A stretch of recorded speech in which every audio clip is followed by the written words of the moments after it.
surmise, it will be a very worthwhile meeting with this advisor. For there, we shall gain the greatest advantages, one such as we can receive. What advantages do you mean, Doctor? Time, my dear child, time, information, and understanding. And it appears that this portion of our journey is at an end. More like a wasted journey, I should think. They've brought us to a dead end. Let's hope it's not a real one for us. Oh, have no fear, my dear.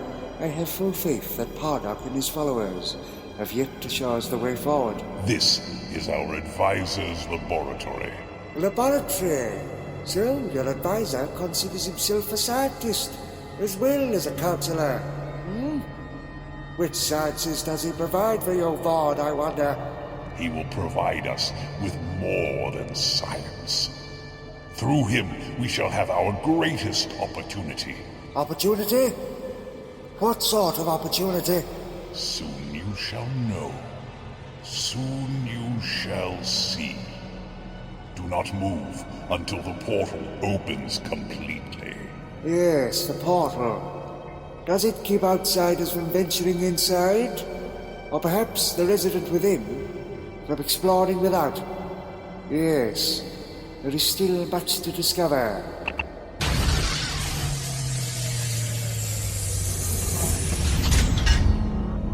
Come along, you two. Best not keep the advisor waiting.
Yes, indeed.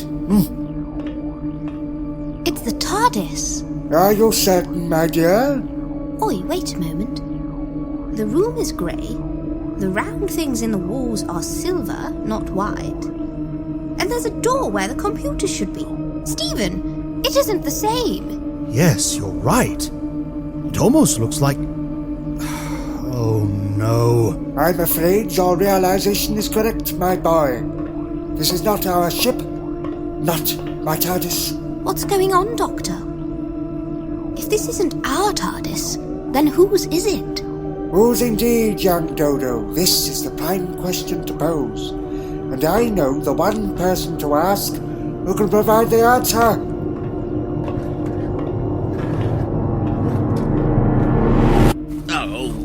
Cruelty of it all. There's no justice in the cosmos. None.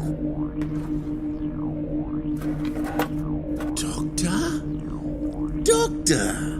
And my dear friend Stephen Taylor.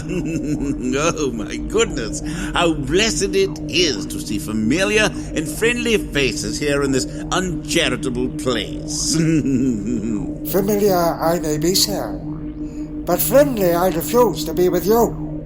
Stephen, why do you think the Doctor's so spiky? For the same reason I am, Dodo. What? Okay, put me in the loop. Who's the priest? Monk, my dear. And that is exactly who he is.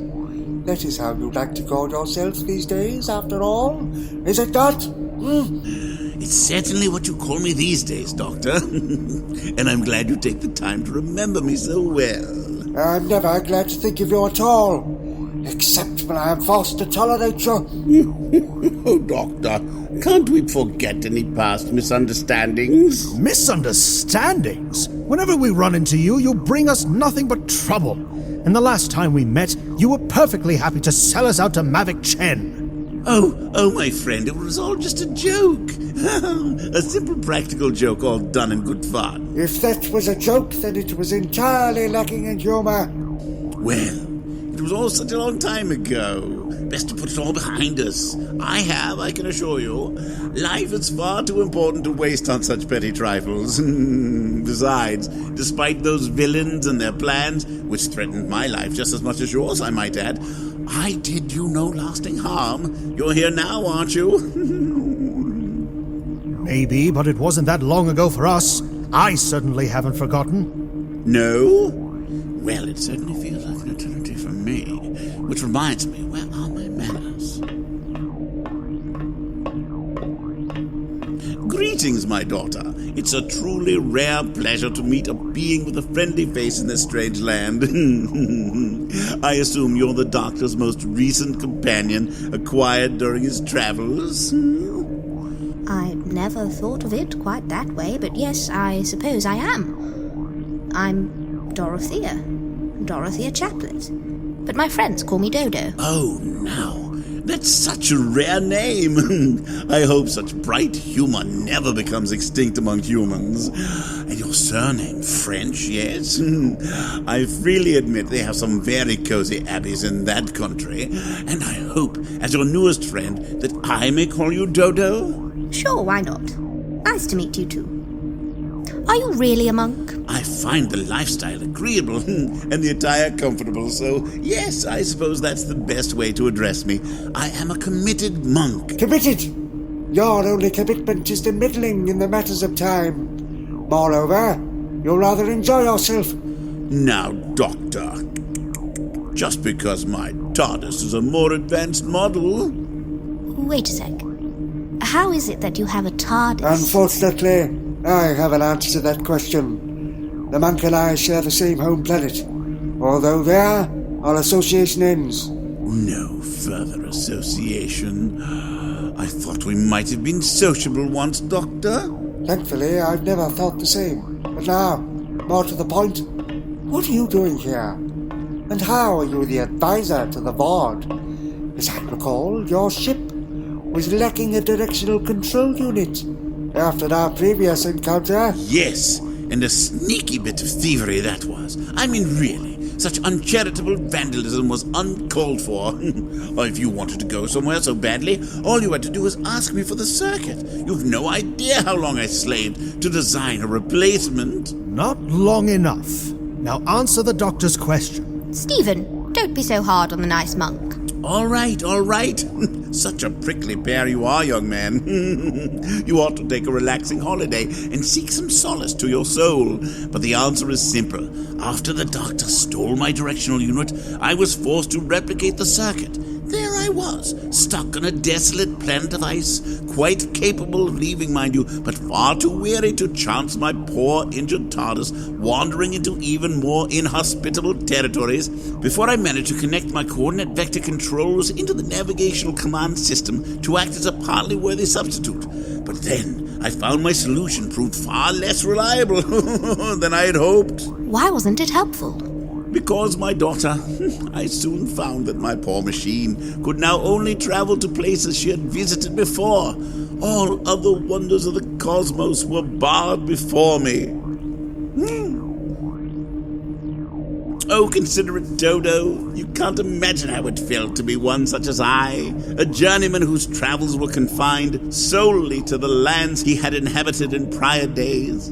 I considered myself much like your world's legend of the Flying Dutchman, forever unable to find a new land to call home. That's not how the story of the Flying Dutchman goes, and now you're just rambling. Spoken like a pilot who only flies metal rockets.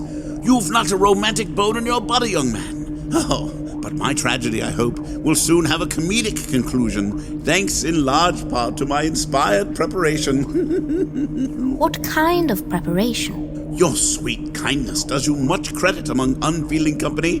Well, I resolved finally to repair the damage done to my TARDIS, done by certain injurious parties. But I found myself a bit short on proper supplies. Then I remembered.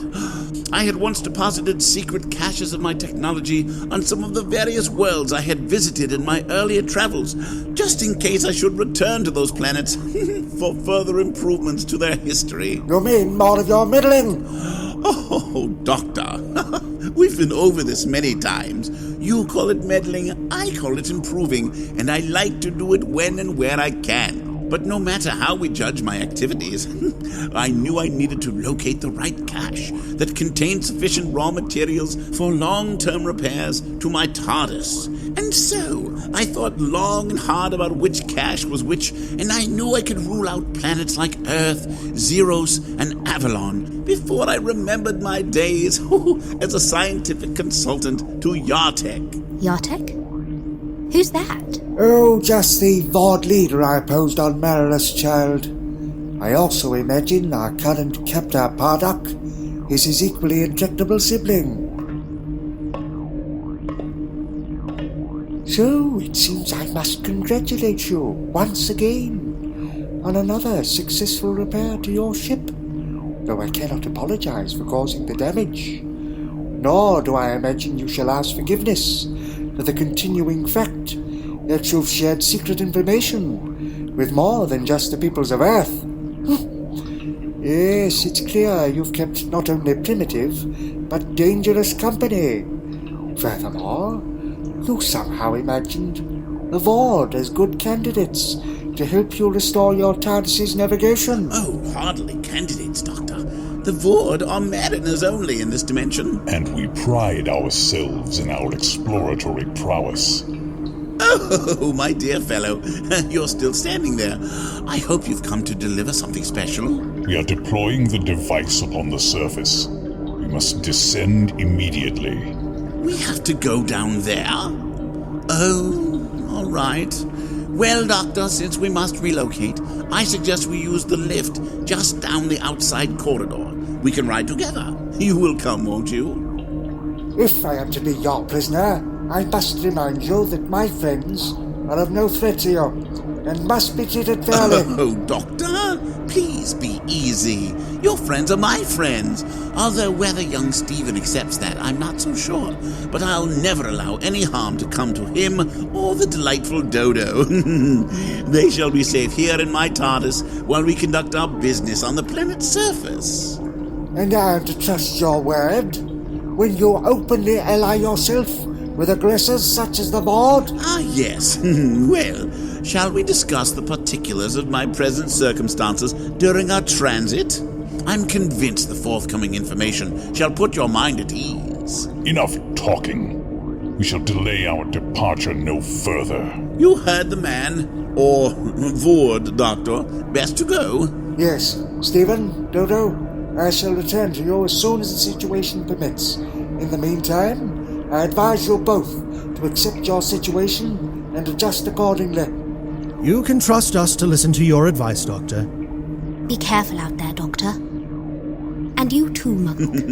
With a warm heart, I accept your well wishes, my dearest Dodo. I'm glad you have a warm heart, Mark, because my head can't take much more of you. Ah, and a good day to you too, young man.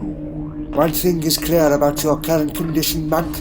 You may be the Voord's advisor, but the leader you most certainly are not. For once, Doctor, you and I are in complete agreement.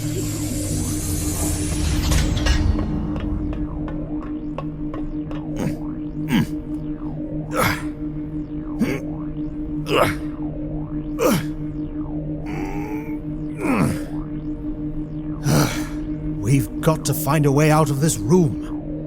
Help me find the door control on the console. Oh, it's no good, Stephen. I don't think I'd recognize a switch even in our TARDIS. Blast it, you're right. This TARDIS model has more differences to the Doctor's machine than I expected. We'll never find it this way. Well, we can't just stand here and do nothing. Yes, especially with the Doctor at the mercy of the Voord. Not to mention the monk. The Voord, I understand. But I don't get why you think the monk's a problem. He seems so nice and sweet, like he really wants to be friends. Trust me, Dodo, you can't trust the monk. I mean, yes, he seems nice and fatherly, but the Doctor and I have met him twice before. How where? And when? Does it really matter? Oh, all right. It started on Earth in 1066. The first time we met the monk, he was trying to change the outcome of the Battle of Hastings using future technology, and the Doctor stopped him by shrinking the inside of the monk's TARDIS so he couldn't get back inside. But the monk somehow fixed his ship, and eventually came looking for us to have revenge. And that's just what he did when he caught up with us on the planet Tigris a while later. What did he do? He locked us out of the TARDIS.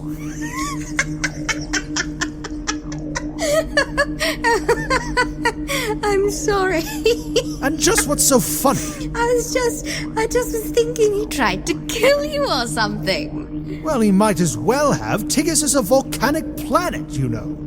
There could have been an eruption at any moment that could have killed me, the Doctor, and our friend Sarah. Oh, really, Stephen? The Doctor's much too clever for a little lava.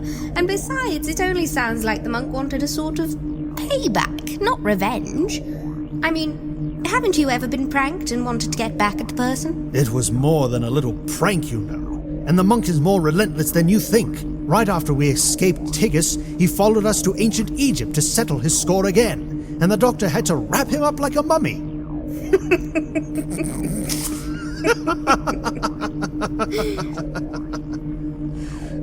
Well, I'll admit the monk doesn't seem the most dangerous of problems. But I still say he is trouble.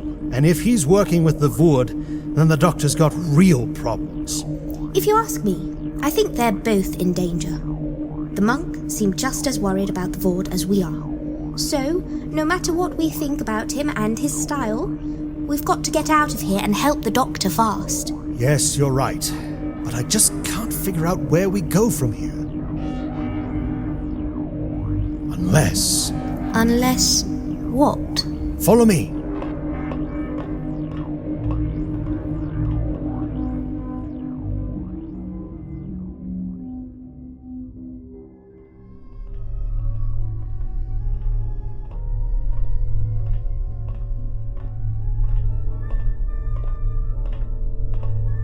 The last time I was inside here was on Earth in 1066, when my friend Vicky and I found this room.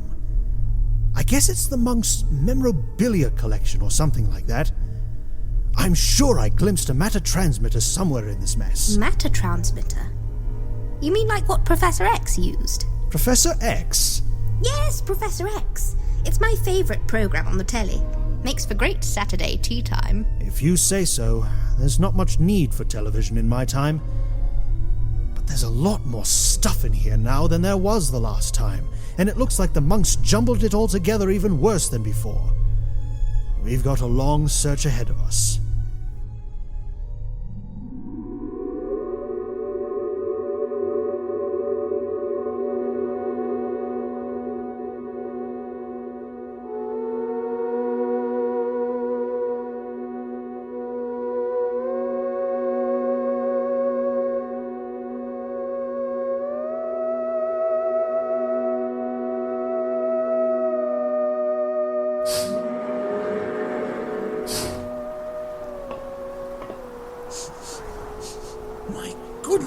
This smell takes me back.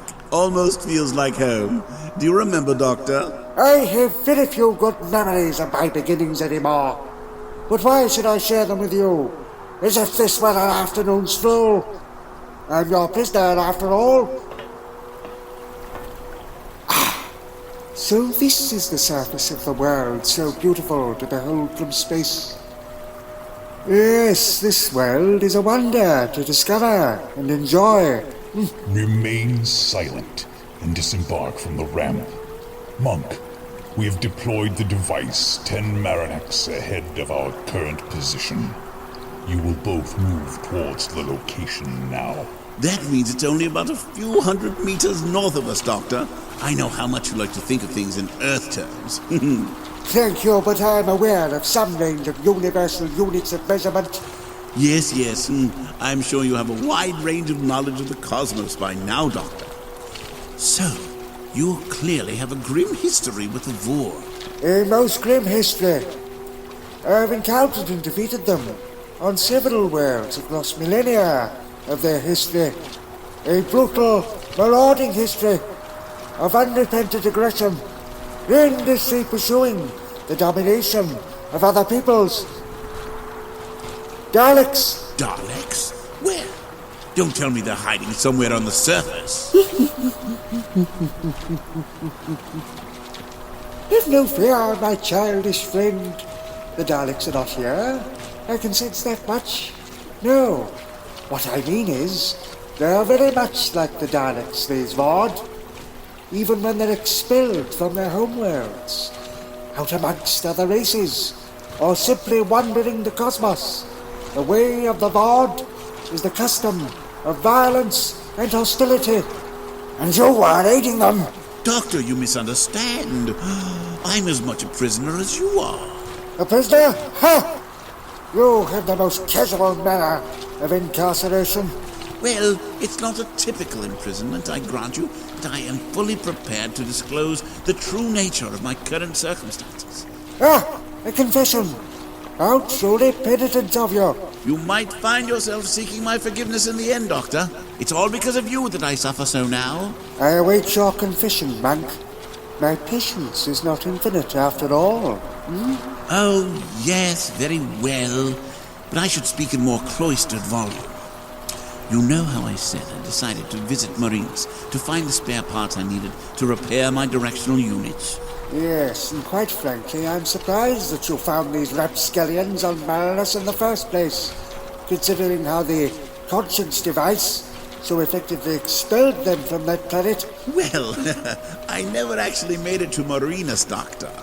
Thanks to your horrid vandalism in Egypt, I could only coax a clear directional vector from my TARDIS by homing onto technology similar to my ship, like the machinery I had, well, bequeathed to my associates. Ah, so I thought. You'll not only meddle in established history, but in the technological development of other races. I try to offer guidance where I can. There are many worlds in desperate need of a little cosmic wisdom. Yes, many civilizations are vulnerable to your brand of self-promotion. And earlier, you mentioned eliminating several worlds from your technological search. How many others? Well, since you're so insistent, there were 14. A number I chose from the legend of Isgarath. I thought it would be easy to remember such a number since it's only one more than... Enough of your fanciful prattling. I will know the exact circumstances of your being here, monk. Oh, really, please, let me tell my story. I like telling stories. Only as long as you confine yourself to the factual account. Given your mood, Doctor, I won't dream of disappointing you. Anyway, I managed to make a technological signal connection, but lo and behold, I found myself not on Marinus, but within that imposing spaceship. The Voord had taken to wandering the stars and carried everything they valued with them, including my spare parts.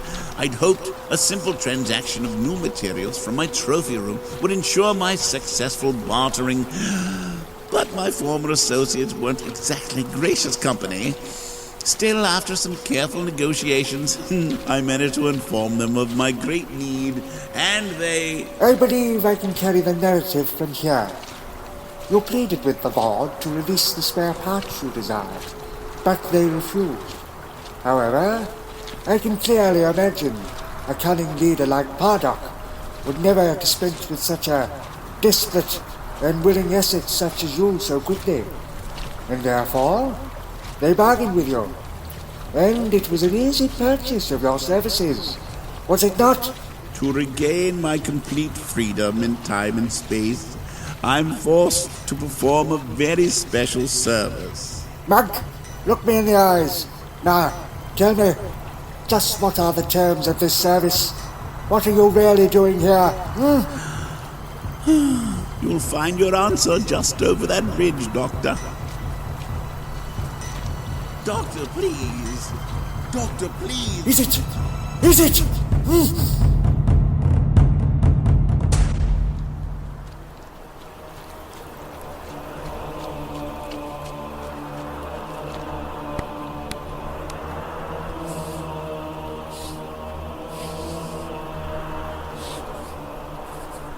Mag, you reckless fool!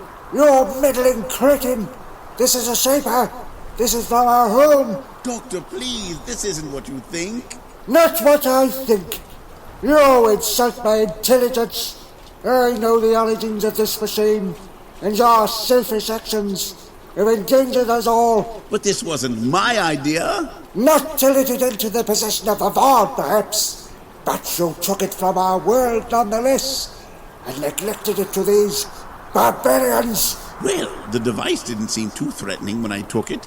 It was just languishing in a vault, disused, forgotten. I didn't think anyone would miss something so old and out of order. Out of order? This Shaper should have been demolished eons ago. Do you even know its history? Realize its true purpose? I admit relics were never exactly my major field of study. Nor was history, for that matter. Oh, I am very grateful that my friends are not present, for I have no wish to show them the depths of my fury over you. Nevertheless, I have a very good and just reason to be furious, as I am compelled to instruct you in the history of the Shapers and of the folly of your actions. Just as long as it's not too harsh of a lecture. Harsh? Rather more chilling, I should say. The Shapers were the most dangerous tool from the most ancient days of our people. It was the time of the colonizations, when our ancestors sought to reform select worlds of the cosmos into more suitable environments for their schemes. The early legends of home speak of countless worlds twisted and tempered into new structures. What fascinating accounts they must be. Oh, that I might have witnessed such manipulations. Our predecessors seem much inclined to my way of thinking. Then you'll think much of murder. Murder? What do you mean, Doctor? Not all worlds reformed by the Shapers were without inhabitants. So many native creatures were lost to the cold and merciless hands of our forebears.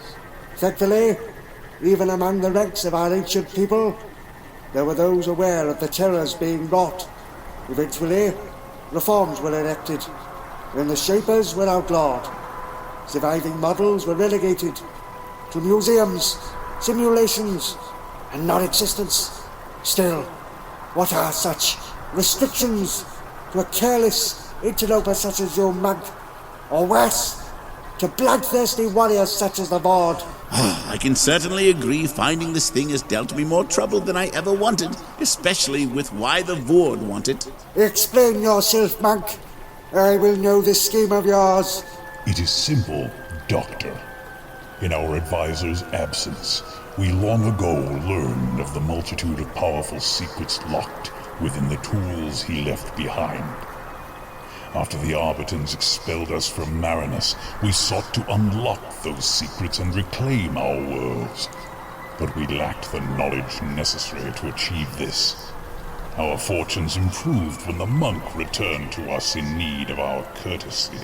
And imagine our delight when we discovered that you, the architect of our wandering, and the monk, the advisor in dire need of our assistance, are of the same species. I rarely met a people so gripped in hatred of one person, Doctor. They really could rival the Daleks in their obsession against you. And so you saw fit to aid the Voord's vendetta by luring me here? Am I here to believe there is truly honor amongst thieves? Well, it only seemed fair, Doctor. I've experienced your heavy-handed morality firsthand, you know. You've always been so inflexible. I thought you needed a good wrist slap, if only to humble you a bit. Of course. I have endured your infantile need for vengeance too often. First, your revenge on Tigris, and then Egypt with Maverick Chen and the Daleks, and now false repentance with the Voord. How pious of you to remind me of the errors of my ways. Doctor, you're not blameless, you know. You took away the Voord's world, made them homeless and lost. No one should endure such shame, and so I promised I'd make sure you helped them to get their planet back. By helping them reconquer and subjugate worlds such as Belus, Hydra, and countless others with this infernal machine? Never! You shall aid us, Doctor. Your choice in the matter is of no consequence. Do not tempt me with drastic action, Pardok. I shall never aid you in your dreams of conquest. No, Doctor, no. You've got our plan all wrong. The Voord are tired of wandering, weary of navigating the stars in endless solitude. They merely wish to find an empty world absent of life, have us operate the Shaper, and make their home anew. That way, everybody's happy. Happiness for the Voord? I remain highly skeptical. Besides, this plan seems too simple, too benign. What could be simpler than going home, Doctor? You ask me this of all beings, and expect me to answer in agreement? Then perhaps your plan is in fact too complex. I fail to see the difficulty, Doctor. Then once more I must enlighten you. Acceleration of the planet's local time curve is one activity. Tailoring that world to another's specifications is a rather more complex procedure and infinitely more dangerous.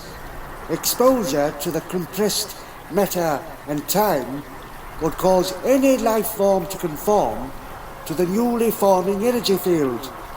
What if the Voord turned into Marosians? I've thought of that already, so I've altered the Shaper to operate with an organic platform. An organic platform? What sort of gobbledygook is this? Oh, it's so simple. Behold!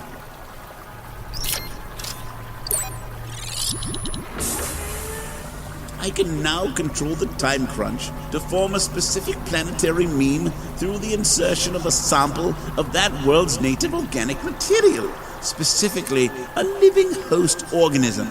Pardok has kindly volunteered to help form the Marinus template. A noble offering. However, I should take care with your meta template, Pardok. These Shapers are temperamental at the best of times. It may read you wrong and reconstruct you as a true Marosian. You might all end up looking like Arbitan, and you'd hardly like that outcome, I'm sure. To become, in every possible sense, your most hated enemy. The long-deceased Arbitan is no longer our most hated enemy, Doctor. You are. Now you shall at last join him in death. You've gone and done it now, Doctor. I warned you, your haughtiness would catch you one day. Back, you Voord! Back, I say! Back, I say! Are you